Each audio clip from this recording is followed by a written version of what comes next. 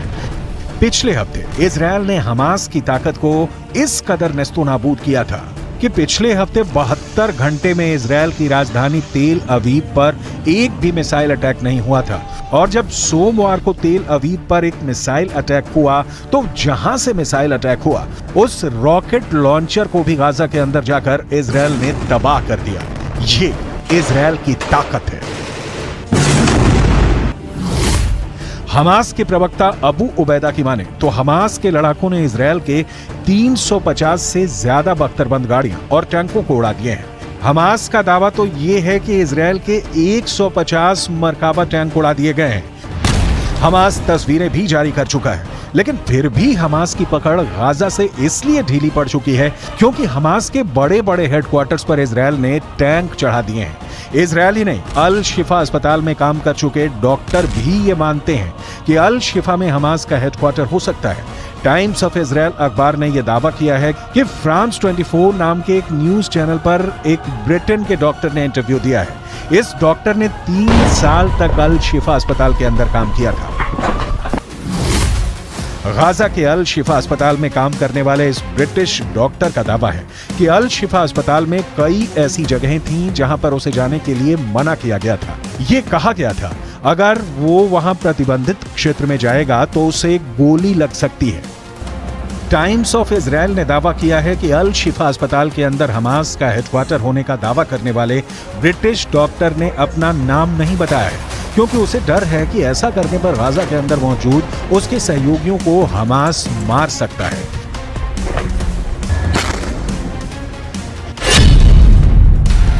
अल शिफा अस्पताल में काम करने वाले इस ब्रिटिश डॉक्टर ने आगे कहा कि सावधान किए जाने की वजह से मैं गाजा के अल शिफा अस्पताल के प्रतिबंधित क्षेत्रों से दूर रहा, लेकिन मैंने कुछ संदिग्ध से नजर आने वाले ऐसे लोगों को अस्पताल में हर समय अंदर और बाहर जाते देखा था जो चिकित्सा कर्मी नहीं थे। ये लोग अस्पताल के बेसमेंट के अंदर जाते थे।